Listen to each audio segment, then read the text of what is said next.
Pasir pantai kami itu terkenal dengan hamparan pasir putihnya yang landai dan tebal. Makanya, salah satu hewan peninggalan zaman purba, si penyu paling suka sama pantai di Paluh. Tak heran lah kalau pantai Paluh kami jadi pantai terpanjang penurunan penyu hijau di Indonesia. Aih, bangganya. Ya, tapi gitu. Dulu masyarakat di situ kurang aware, alias kurang pemahaman tentang pentingnya menjaga lingkungan. Belakangan, penyu yang bertelur di pantai Paluh menurun. Masyarakatnya masih banyak yang mengambil telur penyu untuk dimakan atau dijual, bahkan diekspor. Itu yang buat penyu jarang balik lagi ke Paluh. Aih.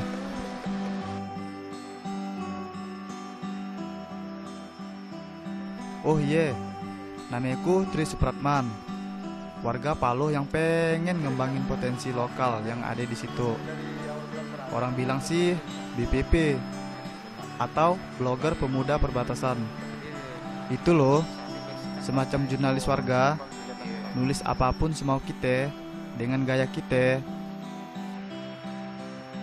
Biarpun bukan jurnalis profesional, yang penting aktif menulis.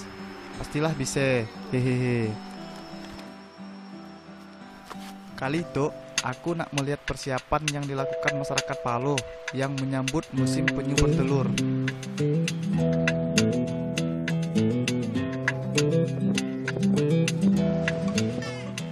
Kalianlah juga nak buat tulisan tentang tradisi yang sudah jarang itu.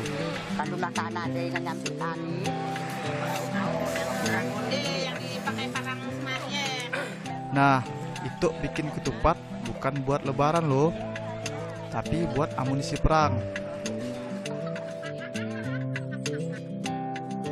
Pakai ketupat juga ada maknanya, terikat macam ketupat, satu kesatuan.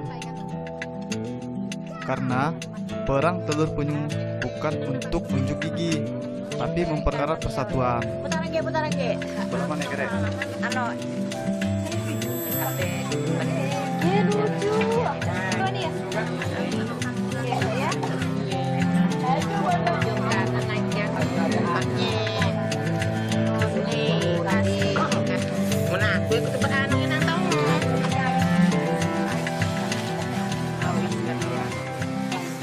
Buatnya sama kayak ketupat biasa kok, tapi untuk perang ketupat di sini diisi dengan ampas kelapa.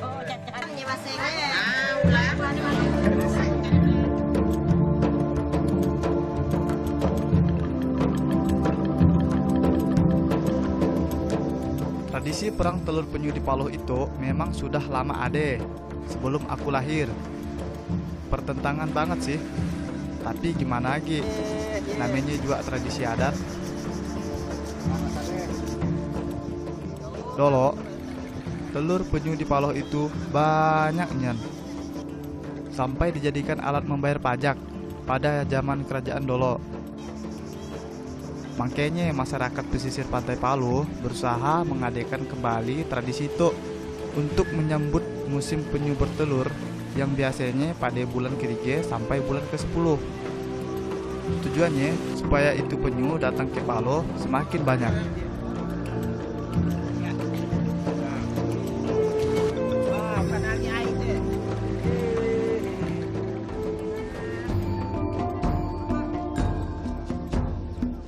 Perang telur penyu dibagi dua tim darat dan tim laut. Yang pakai ikat kepala merah atau hitam itu tim darat. Warna putih, kuning itu menandakan rezeki di laut yang sangat berlimpah. Nah, ini berpepas namanya.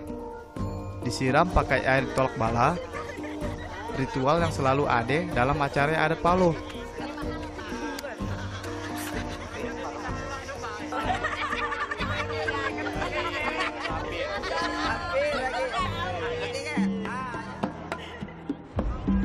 Dan waktunya perang.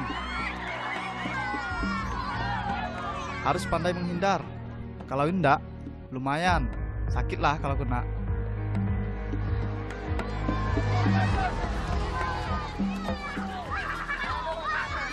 Ini bukan telur penyu sungguhan, bohongan. Ini replika telur penyu. Bola pimpong kok, hehe. Dolo, karena banyaknya telur penyu di Paloh, ada masa satu malam penyu yang bertelur diambil untuk perang. Tapi kini tidak lagi. Penyu sekarang sudah langka dan dilindungi. Masyarakat juga udah mulai sadar penyu sudah mulai berkurang.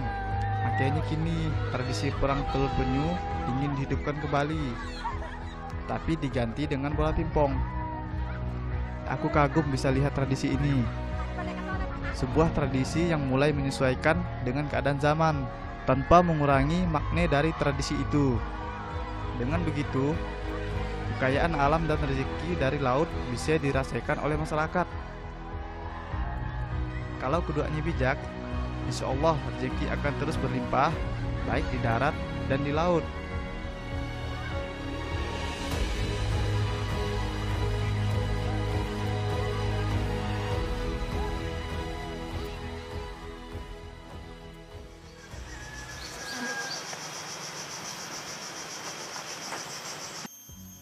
Sekarang, untuk menjaga penyu yang hampir punah, masyarakat desa Sebubus mendirikan penangkaran penyu sekitar akhir tahun lalu lah. Ya, meskipun dari keringat dan swadaya masyarakat, tapi kami optimis. Ini penangkaran menjadi kunci awal perubahan masyarakat Paloh yang peduli dengan lingkungannya. Nah, itu pengen sampaikan informasi lah Satwa langka yang ada di kita, kemudian kondisi alam. Malam nanti Pak Darmawan dan kawan-kawan nak pergi ke pantai. Mau cek adekeh penyu yang sudah mulai bertelur.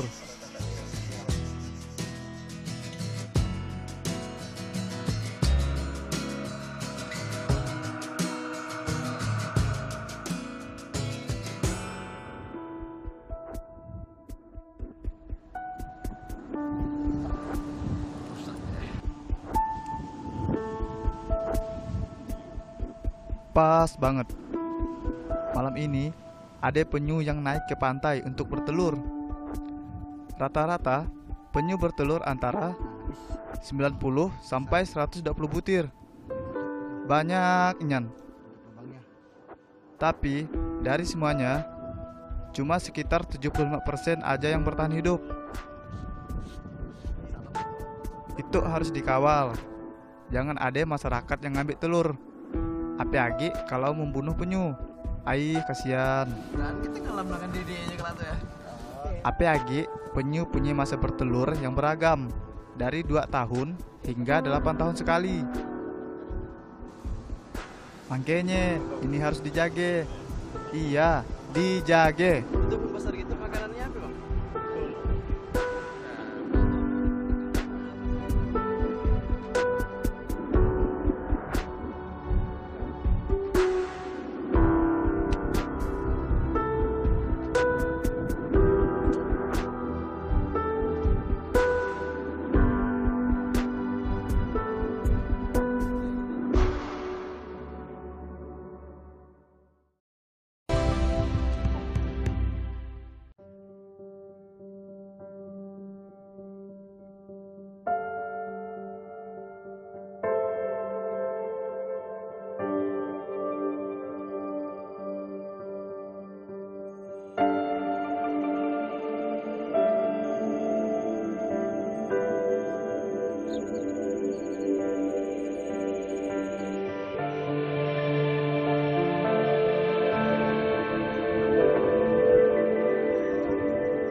Desaku itu dibilangnya wilayah perbatasan.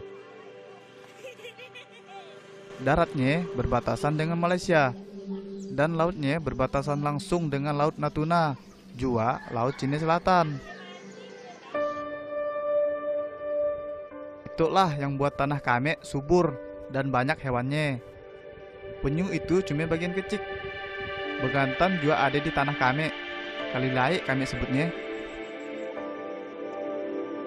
Tapi sayang, potensi desa kami nih jarang terekspos media.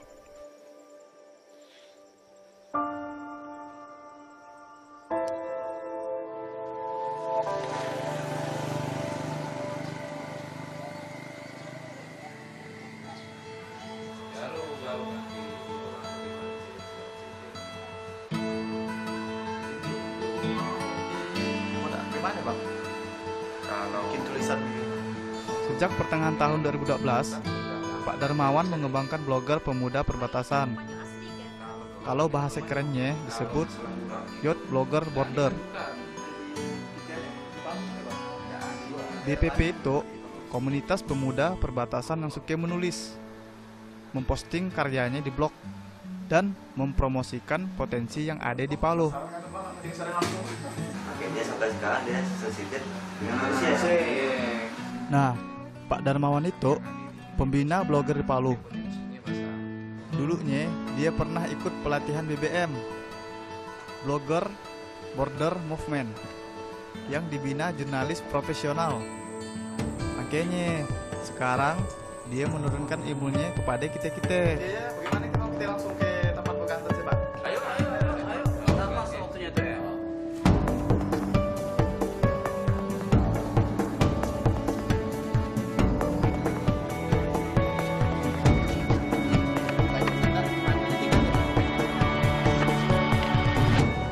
Hari ini Pak Darmawan nak ajak aku sama teman-temannya dari komunitas Kalilaik patroli hewan endemik Borneo, si Kalilaik.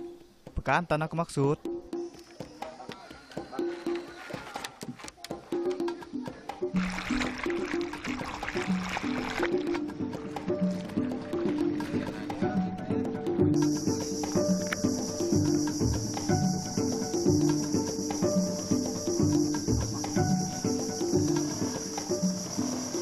Kalilaik itu hidup di sekitar hutan bakau dan danau air tawar.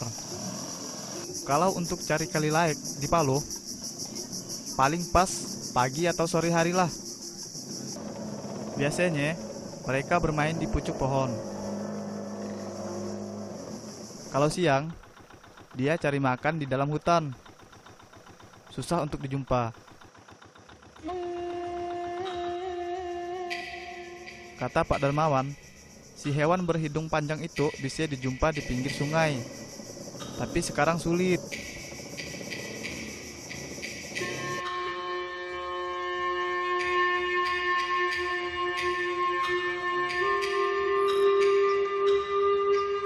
Kalau ndak ada di pinggir sungai, harus susur sekitar hutan. Sampai tahu ada dia. Oke, yang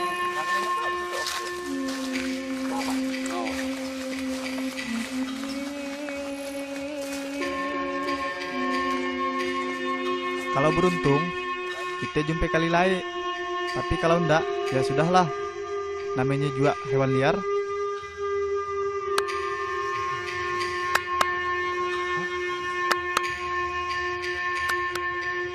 Kalau itu bukan tepuk tangan, tapi cara untuk memanggilnya.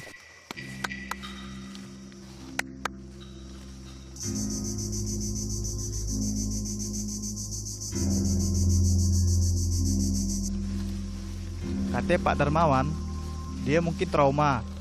Soalnya, dolok kalilaik diburu untuk dijadikan lauk dan umpan pancing bubu. Makanya bekantan takut sama manusia. Harus sembunyi-sembunyi dan jangan buat bising. Kalau lihat kita sedikit, kaburlah dia.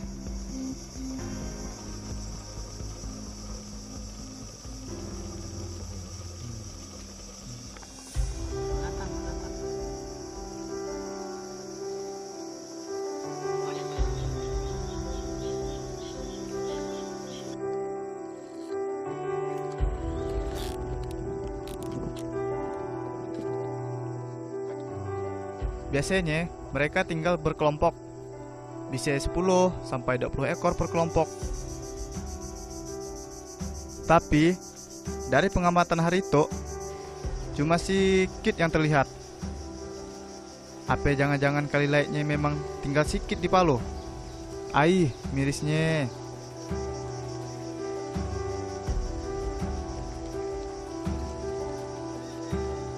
Makanya harus tuh diperbaiki habitat kelilai.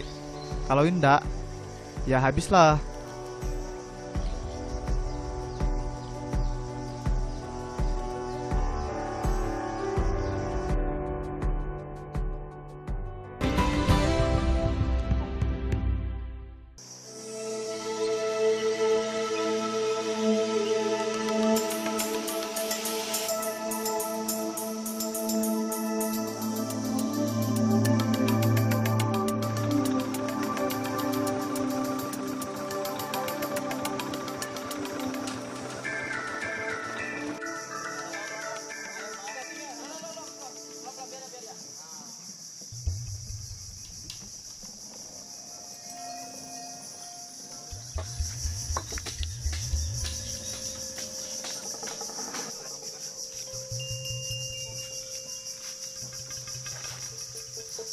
Makanan utama kalilaik itu dedaunan, tapi favoritnya pucuk daun bakau.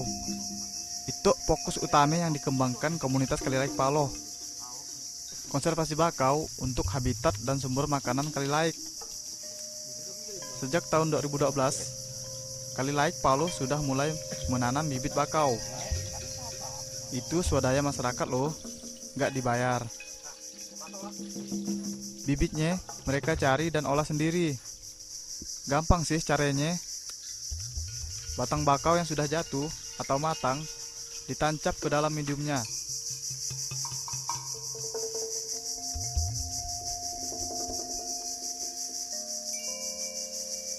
Dari tuh biar alik sih bang ya. Wah dia pas dapat yang tadi jalan-jalan tuh. Nanti susul tuh.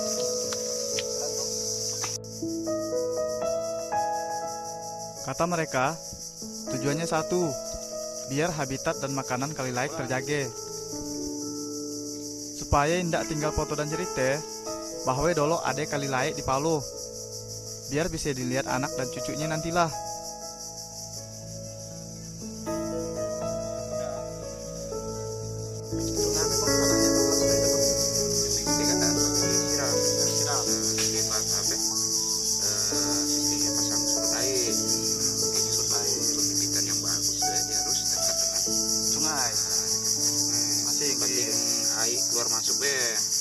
Kalau bakau terjaga, pasti masyarakat juga yang dapat manfaatnya.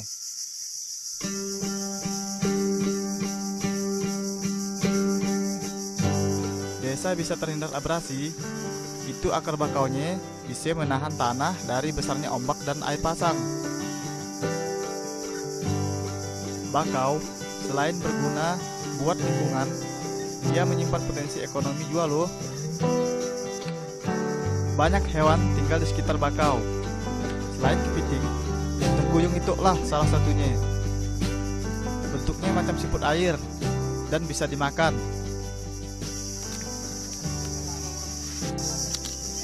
Kecil-kecil kayak gini, tapi bisa dijual loh. Lumayan, 15.000 per kilo. Jadi, kalau masyarakat tidak bisa melaut, ya bisa cari tengkuyung lah. Hewan sejenis siput air ini memang banyak di sungai perairan Kalimantan. Kalau air surut macam itu, mudah dicari. Ada di lumpur, nyamar dia.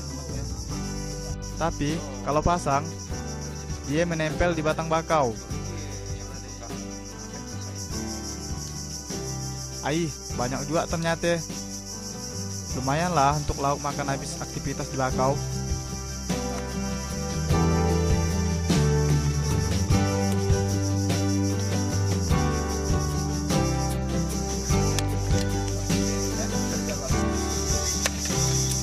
Masak tengkuyung itu kuncinya satu.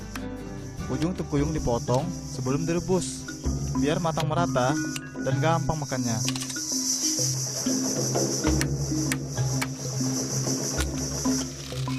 Ini tengkuyung pasti rasanya nyaman. Tengkuyung segar dimasak langsung. Bumbunya pun juga simpel.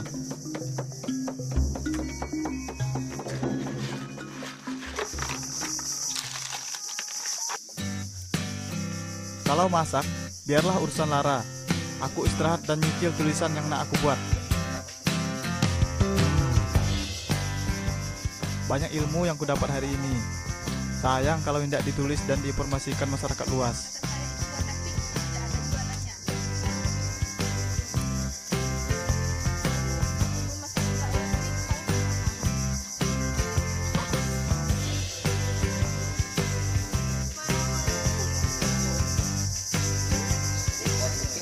Wah, kalau di Prancis sana, itu terkenal enak dan mahal. Namanya escargot. Banyak orang Eropa suka, soalnya ini seafood sungai, kaya protein dan rendah lemak.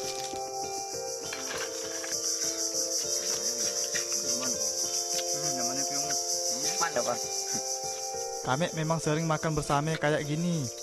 Itu namanya besaprah, alias makan bersame-same.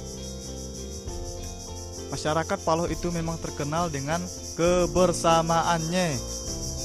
Ya, walaupun cuma makan jam ini, yang penting ngumpul dan semua senang.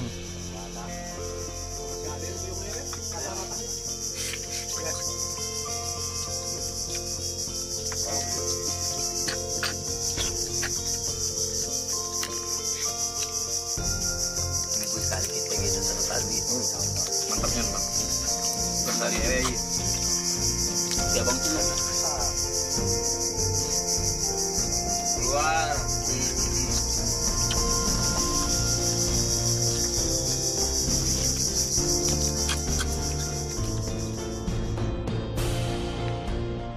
Keindahan alam yang melimpah dan kearifan lokal yang terjaga membuatku ingin menulis potensi yang ada di sini, berbagi tentang kebanggaanku sebagai masyarakat Paloh, masyarakat perbatasan yang bangga jadi bagian dari Indonesia bagus.